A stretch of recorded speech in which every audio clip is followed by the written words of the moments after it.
প্রথমে Malaysia select করব, তারপর অপারেটর ধরবো, এরপর ওয়েবসাইটে ঢুকবো। আমি যে লিঙ্ক দিছি এটাতে যাওয়ার পরে এই যে নিউ অ্যাকাউন্ট রেজিস্ট্রেশন এখানে ক্লিক করব। আমরা চাইলে এখানে ফোন নাম্বার থেকেও রেজিস্ট্রেশন করতে পারবো, তাছাড়া ইমেলও। যাক, আমি ফোন নাম্বারই সিলেক্ট করলাম। এখন আমি এখানে মালয়েশিয়া সিলেক্ট করতে কিবোর্ড থেকে 4 বার চাপ দেব। এই যে মালয়েশিয়া হয়ে গেছে। তারপরে নাম্বার নেব, নাম্বার বসায় কোড সেন্ড করলাম। আইপি এই যে মালয়েশিয়া ধরছি, তাহলে সহজ হয়। যাই হোক, এখানে আমরা চাইলে এখান থেকেও বারবার কোড সেন্ড করতে পারবো নাম্বার নিয়ে। আবার ভিতরের অপশনে গিয়েও কাজ করতে পারবো। তো আমি ভিতরের অপশন থেকে নেব 210। একভাবে করলেই হয়।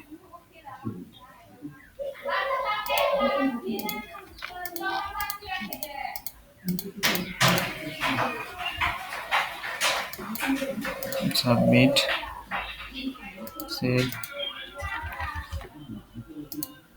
Malaysia, log in, country Malaysia. Keyboard থেকে করবেন তাহলে তাড়াতাড়ি হবে। সেভ চাইলেও দিতে পারেন, না দিলেও নাই। তারপরে পার্সোনাল এডিট,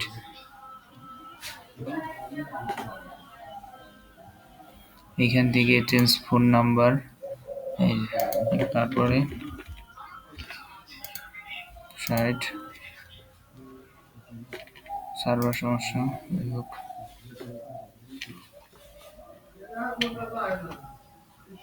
অনেক সময় সার্ভার স্লো হয়, নাম্বার আসতে লেট হয়। যাই হোক, অসুবিধার কিছু নাই। এই যে আসলো, এই যে %,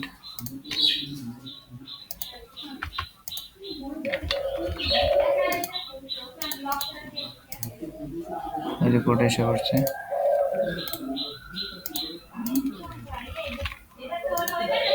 এইভাবে আপনারা তাড়াতাড়ি করতে পারবেন। যাই সেন্ডিং লিমিট ওই নাম্বারে পাঠাইছি। যাই হোক, আবারও নিলাম।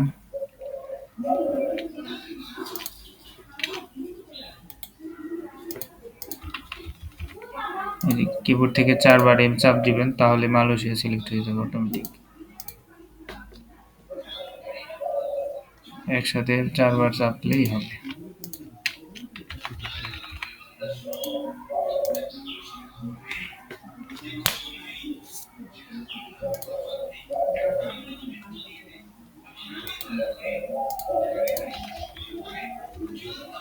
মোটামুটি সব কুড়িয়ে আসতেছে। আপনারা এখন চাইলে কাজ করতে পারেন। কাজের সিস্টেমটা এরকম অনেক সময় যদি কোড সেন্ড না হয় তাহলে আইপি চেঞ্জ করবেন। আর যদি এভাবে অসুবিধা হয় তাহলে ফার্স্ট পেজে যে log in OTP mobile number দিয়ে ওইভাবে চেষ্টা করবেন। আশা করি সবাই বুঝতে পারছেন। ধন্যবাদ।